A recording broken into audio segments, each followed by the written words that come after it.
Morning, Buck fans. I appreciate you all checking out Bucs Report, AJ Turn Up pregame show. But before we get into it, I need y'all, for new Buck fans out there, for new football fans out there, subscribe to Bucs Report, The Aftermath. Check us out on Spotify, Apple Music, iHeartRadio. You can, and also Bucs Report, The Aftermath with my co-host Slick. Check me out on TikTok, AJ Turnup. I'm going to be going live after the game. Twitter, AJ Turnup. I want to welcome everybody again. Welcome to another great episode. It's Football Sunday. We had a bye week, got rested. Players are coming back. We're in the second half of the season. It's a lot on the line.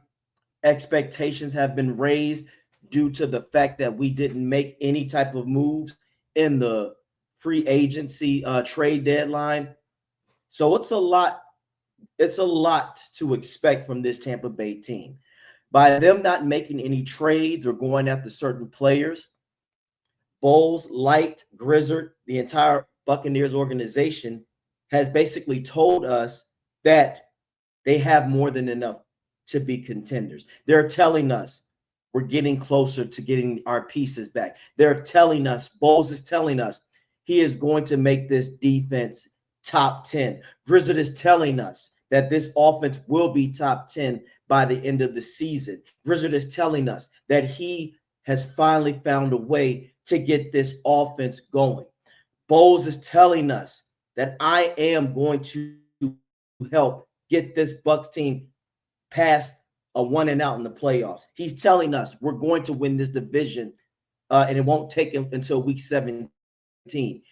All these expectations are going to be expected with the moves that we did and did not make. So I want to go into, I just have to explain that because we are well rested. The best news is that Gedeke will be playing today. That is so impactful that I don't think a lot of people realize that. But before we even get into that, this is an important game. There's two type of games. There's two reasons why this game is important. The first one, the most important one, is to establish that we are a team ready to take the next step. This game should be a game where we take on a team that is hot right now and we cool them off. And another one that's unfortunately just as important, this is a game of narratives, Bucs fans. This is a game of narratives because whichever team wins this game is going to be heavily scrutinized, heavily criticized, heavily praised, and the media is going to have a field day and they're going to go off and determine basically who is going to be the big time dogs. Drake May having an outstanding season.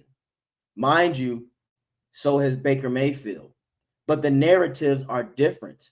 You have a lot of media people out there really just praising the Patriots to a level that's beyond, that's crazy to me.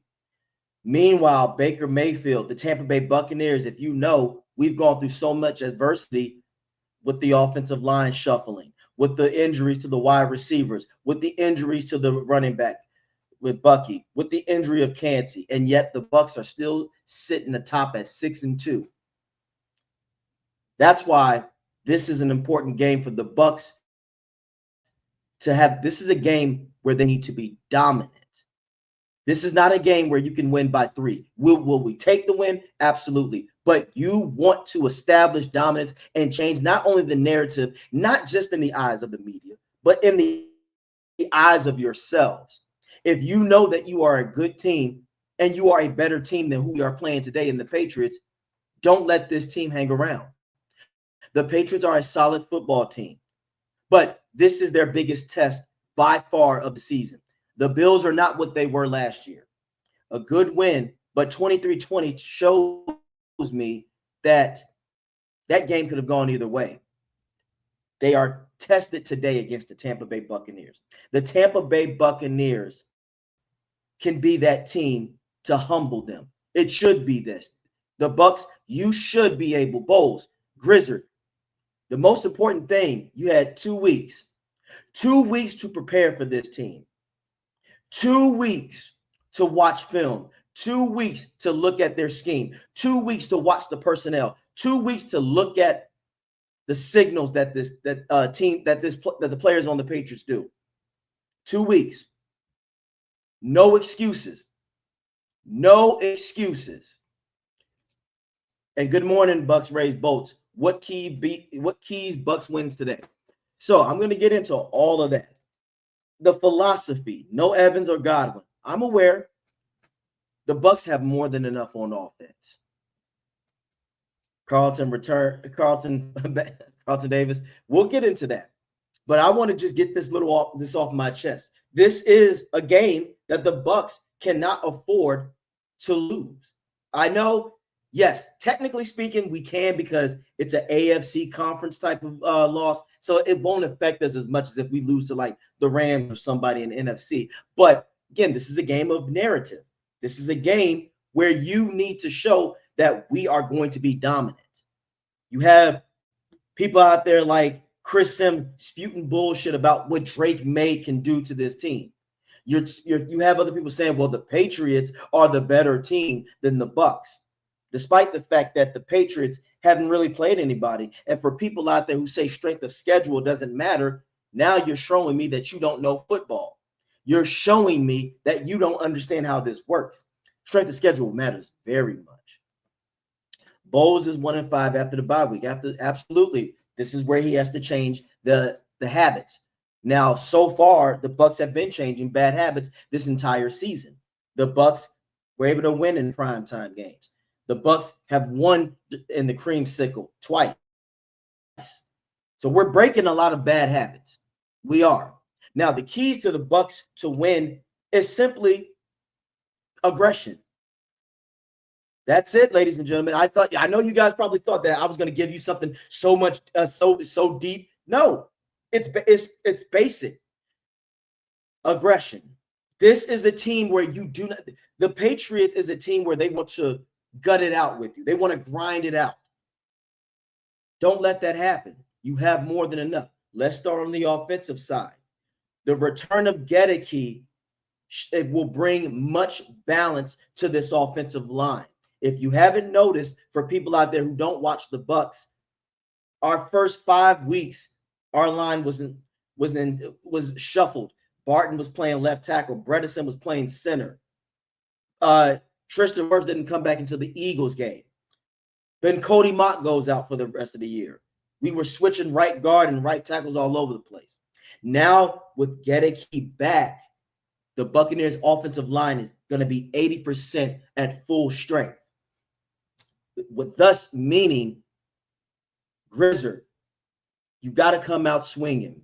You cannot be predictable with your offensive play calls. Now with Gedeke back in the lineup, you should be able to design passing plays that has rollouts for Baker Mayfield. And let's hope Baker is fully healed. Side note, if you didn't realize, the dude from Bucs Report, The Aftermath, called this, that Baker was injured. That Detroit game, he was injured. That's why when he played the Saints, he wasn't taking off or scrambling like he normally does. So let's hope that these 2 weeks have healed him so now he can go back to being the Baker that we know, MVP caliber Baker. Now, like I said, Grizzard, you cannot be predictable. The first play coming out the gate cannot be an HB dive. First thing, the Patriots are stellar at stopping the run. You do not have Bucky. You don't have that explosive running back to do that. So you got to start creative, be innovative, throw this defense off. And in my opinion, you need to use the pass to set up the run. You need to utilize, if I were you, Grizzard, I would run out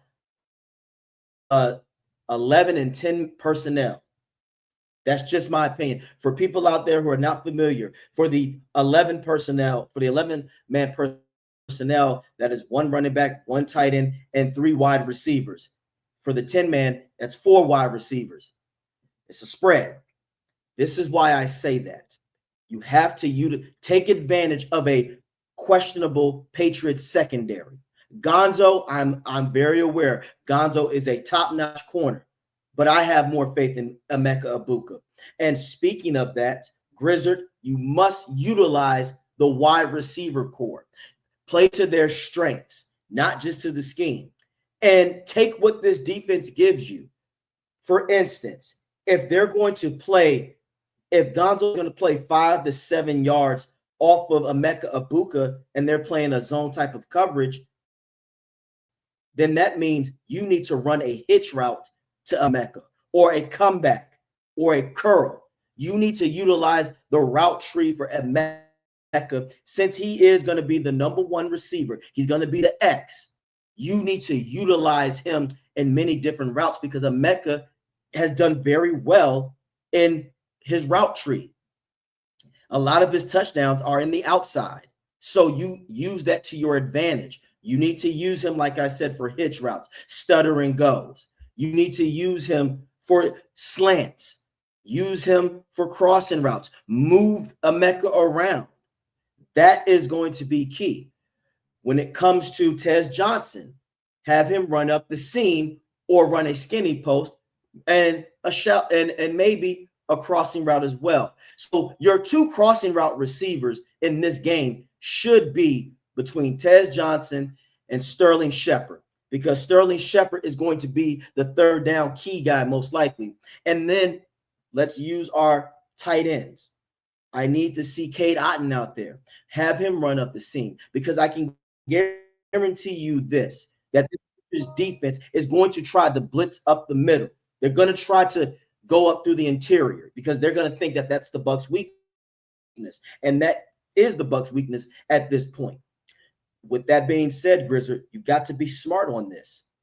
If you see that they're going to blitz through the middle, then you need to have a play where they get the ball out quick. Cade Otton has enough speed where he can get past linebackers. Cade Otton has the size to take advantage of a nickel corner. You must utilize that. Oh, yes, when you get to the goal line, you have a guy called Payne Durham, a 6'7" tight end. Put him on the outside. As I stated earlier, back to the Saints game, yeah, running the ball 4 straight times, doing the same thing did not work, Grizzard. I really hope that you understand that. I really hope you do not allow your ego to basically have this offense flat. That's an important thing. This offense cannot afford to be flat, because the Patriots defense, they want to take as many possessions away from you as possible. They want to get those 3 and outs. They're going to be aggressive. With that being said, you cannot have this offense coming out flat. And typically, Grizzard, when the offense comes out flat, it's because you're predictable. Because when you do that run play, it's a 2nd and 10. Now they know you're going to try to do a short pass or a screen on a 2nd and 10, and it may only get 1 to 2 yards. Now it's 3rd and long, and they're going to blitz, and Baker's going to have to get the ball out quick. Then it's a 4th down, and it's a 3 and out, and then their offense is going to come down and drain the clock. So with that being said, on the offensive side, you cannot afford to be flat. You need to come out swinging. Again, use the pass to set up the run. If they start the game in the box, make them pay for that, Grizzard. Spread them out. You have enough receiving weapons in your arsenal. Unload the clip on these bastards. That's what you have to do, Grizzard. You have to come out firing. And if they get too comfortable, take a deep shot over their head. You have to get them out of the box. You have to make them go, shit, we are unable, we cannot just sit around and have them pick us apart, because once they're out of the box, that's when you can set up the run. That's where Rachaad White can be dangerous. Again, Rachaad White also can be a valuable asset in the passing game as well. Have him do a block and roll out, and then dump it to him.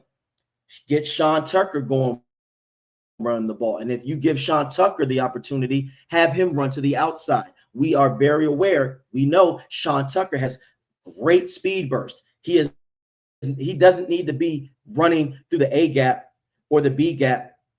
Have Sean Tucker run through the C and D gap. That's where he makes his money at. And he's also a valuable asset when passing the ball to him. You see what I'm saying here? You've got to utilize everyone to their strengths. And if I'm doing that sitting in the comfort of my home, I'm not here to say it's going to be easy, Grizzard. I'm not. But what I am saying is, if I am doing this shit, if I'm assessing and if I'm evaluating, you should know this far more than I do, because you're there. You're at that level. And at this point, there will be no excuses. Like I said, Light, you didn't go get a receiver in a trade. So that basically tells me most likely we're going to get Evans, a McMillan back later on down the line. So you're basically saying we're going to get our guys back. Don't worry about it, fellas. So I'm okay with that.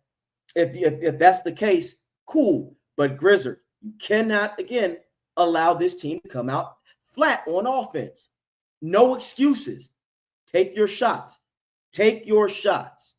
Because if not, this Patriots defense will mess with this Bucs offense. This Patriots defense will get confident. This Patriots defense will become a lot more aggressive.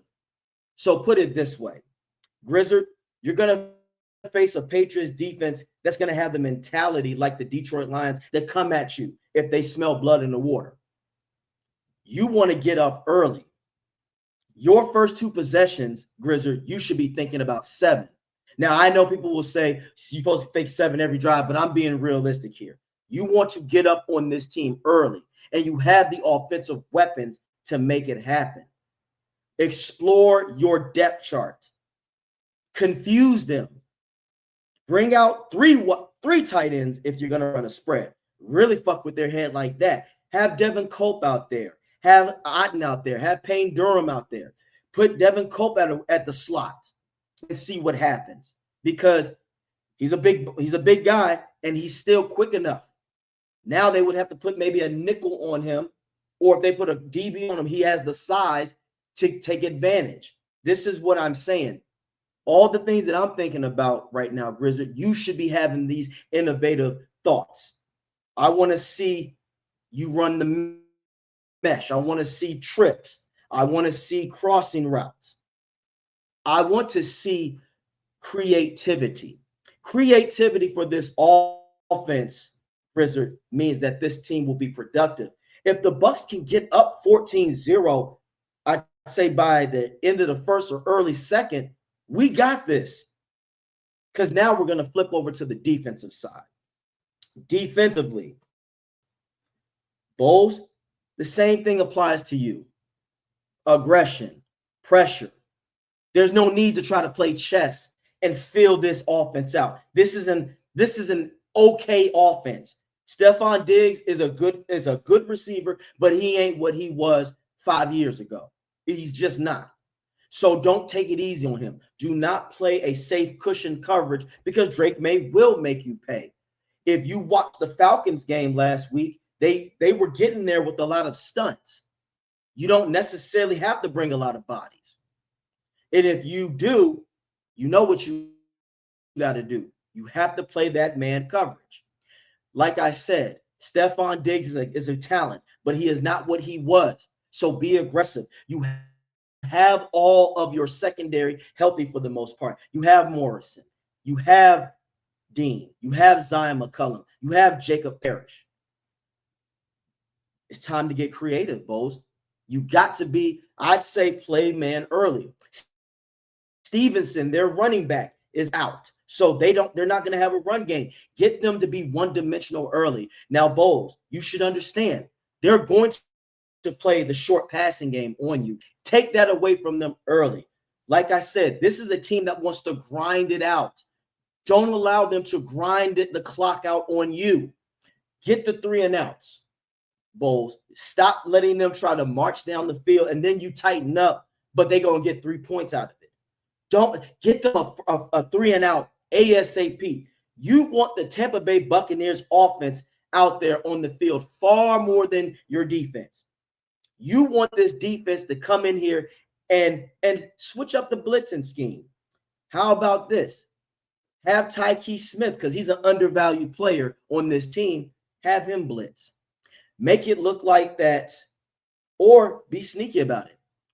Bring Winfield down in the box and make it look like he's going to blitz, but it's not him. It's going to be Jacob Parrish, and Winfield drops back in the coverage. He's going to cover who Jacob Parrish was supposed to be covering. You see what I'm saying, Bowles? Move your pieces around and be creative. Savassier Dennis. Savassier he looks like he is stellar when it comes to blitzing between the A and B gap. Utilize that. You must do that as well. Anthony Nelson, this is a game that he's going to have to play and step up again. Yaya Diaby, move them around, switch them from different sides. What you need to do with Drake May is confuse him. And if you are going to blitz, like I said, Bowles, you need to play man. Play man. Make Drake May uncomfortable as ever. That is your duty.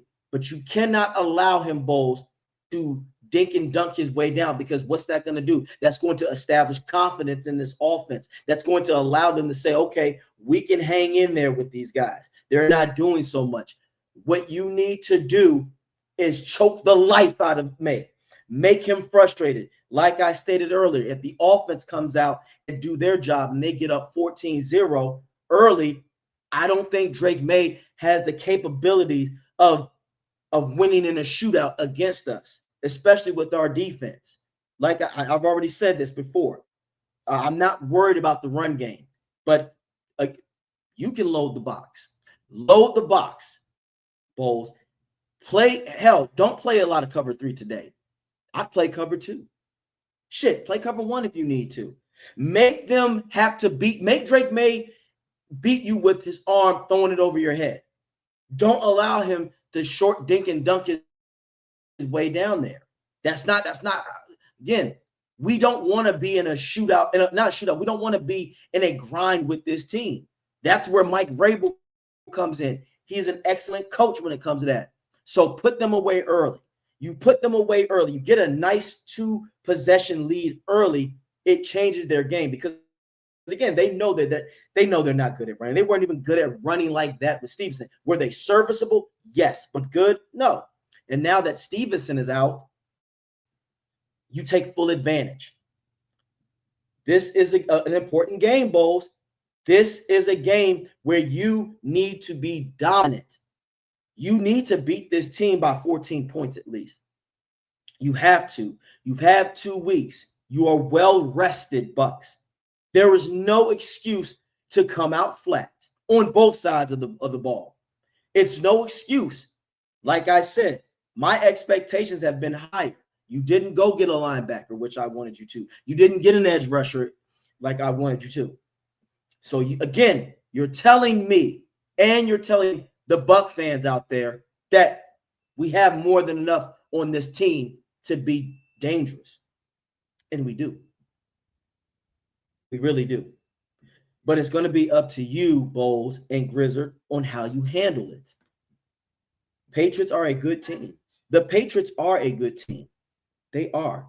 However, they're not what the media is trying to make them to be. They're not ready yet.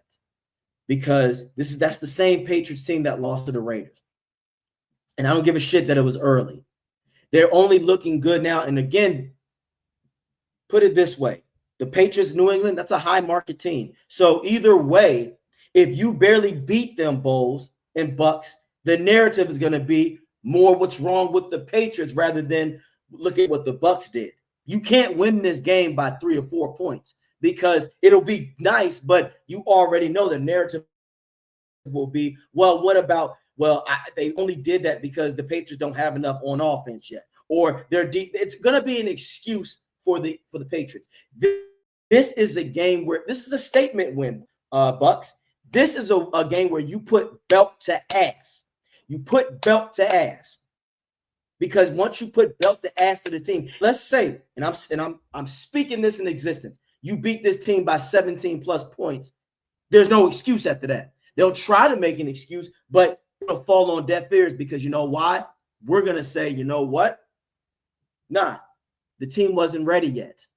That narrative, let's throw that bullshit narrative out about the Patriots being this next great team. They haven't played anyone yet. This is the hardest test for them for the rest of the season outside of the Bills. Put them away early. You beat a team down early, you ain't got to worry about injuries. You beat a team early, now the morale for your team is going to go out the window. And also, most importantly, I want the Bucs fans, we want to go into a game comfortable. We want to be able to sip our drinks and eat our food and have it to be able to digest without being under duress all the damn time. That's what I'm saying. You had 2 weeks to prepare for this team. 2 weeks to prepare. No reason. Inexcusable to come out and lose to this team. Inexcusable to come out flat. Have you realized, Bucs fans, anytime the Bucs lose games, Philly, Detroit, the offense came out flat. The offense typically was flat. And because of that, that put a lot more pressure on the Bucs defense. Can't have that. You cannot have that. The Patriots are a good team, but they're not Detroit and they're not Philly. They're a good team. They're a good story right now. It shows what happens. If anything, Bowles, the Patriots should remind you of what it is for a coach that believes in his team. When they brought Vrabel over here, and look how this team has turned out, night and day. They were ass last year, but now you got a coach that's come in and giving them a direction. Bowles, your direction should be victory. So that means, Bowles, you have to get out there and you have to outcoach Josh McDaniels. You have to outcoach Vrabel. You have the team and pieces to do so. Handle your business. Let's look at these comments. Pats are undefeated on the road. That's right. They sure are. But Bucs, Ray, who have they really played outside of the Bills? And even that, that's, again, a lot of people want to talk about the Browns. But when I ask people outside of Myles Garrett, who else do you know on that defense? And we already know the Browns offense is shit. What better well-rounded team have they played? Bills defense isn't all that good.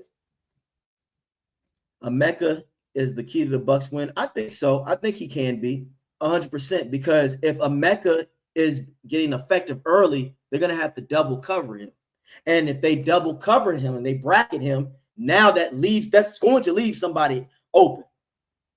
Very true. Very true. Very true. You want the ball first? I actually want the Bucs defense to get the ball first, and here's why. I want the Bucs defense to establish dominance early.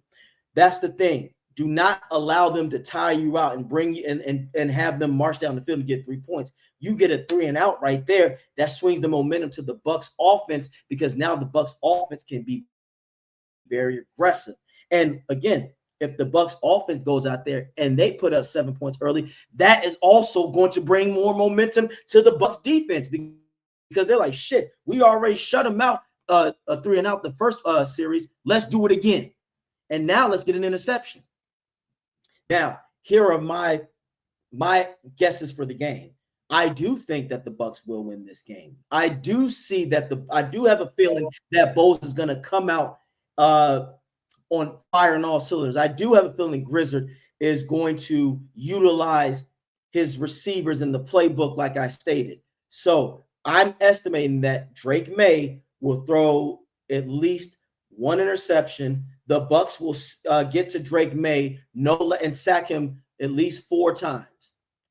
And I see Baker Mayfield, if he's back at full strength, having a day where he gets between 250 and 290 yards, but he's going to have 2 touchdowns, no picks. I see the Bucs, Rachaad White, actually breaking the 50-yard curse or barrier that the Patriots defense has done to everybody. I could see him getting 56 yards. I could see Sean Tucker getting 31 yards. And I can see Sean Tucker getting a rushing touchdown. I can see Emeka getting somewhere between 70 to 80 yards, but a touchdown. I see Kay Otten getting a touchdown. And I see Tez Johnson getting a touchdown. My prediction is the Bucs will win 27-10 Patriots. Please don't make me a liar, Tampa. But I want to thank you all again for chopping it up with me for AJ Turnup's pregame show. As always, I need y'all to go subscribe and check out Bucs Report, The Aftermath, with my co-host Slick. Listen to us on Spotify, Apple Music, iHeartRadio. And remember, we tell it how it is. Shout out to other Bucs podcasters or other anybody else who covers the Bucs. But one thing I want you to understand about Bucs Report, The Aftermath, we're here to give you the full truth. The good, the bad, and the ugly. We don't kiss ass here. If Bowles does an outstanding job, I'm going to praise him. If he does a shit job, I'm going to check him. The same goes for Grizzard. If the Bucs come out flat, I'm holding the coaching staff responsible because it was their duty to get shit going. Now, if I see the players are out there just not doing shit because they're not on accord, I'm going to hold them responsible. So that's what I want everyone to understand about the Bucs Report, The Aftermath. We are here to talk football because we are fans of the game first, then our team. So football, right is right and wrong is wrong. If you don't know what the fuck you're doing, then I'm going to check you on that. Grizzard, at this point, there's no excuses. Now with Gedeke back, I don't want to hear anything. I was cutting you some slack early because in the first half of the season, you were new and you had to deal with a shuffled O-line. You didn't have the luxury that Cohen had last year. So, but now, no more excuses, man. And you're coming off a bye week. So I better not see this offense flat as hell. And again, everybody, check my TikTok out, AJ Turnup. I'm going to go live after the game, and I'm going to chop it up. And also Twitter. I'm going to be making tweets out there. So I appreciate everybody's time today. Go Bucs, and let's get this fucking win. I don't know what to say, really. 3 minutes to the biggest battle of our professional lives. All comes down to today. Either we heal as a team, or we're gonna crumble. Inch by inch, play by play, till we're finished. We're in hell right now, gentlemen. Believe me. And we can stay here, get the shit kicked out of us, or we can fight our way back into the light. We can climb out of hell. 1 inch at a time. Now, I can't do it for you. I'm too old. I look around, I see these young faces, and I think, I made every wrong choice a middle-aged man can make. I pissed away all my money, believe it or not. I chased off anyone who's ever loved me. And lately, I can't even stand the face I see in the mirror. You know, when you get old in life, things get taken from you. I mean, that's part of life. But you only learn that when you start losing stuff. You find out life's this game of inches. So is football. Because in either game, life or football, The margin for error is so small. I mean, 1/2 a step too late or too early, and you don't quite make it.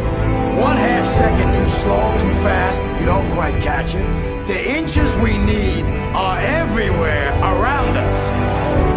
They're in every break of the game, every minute, every second.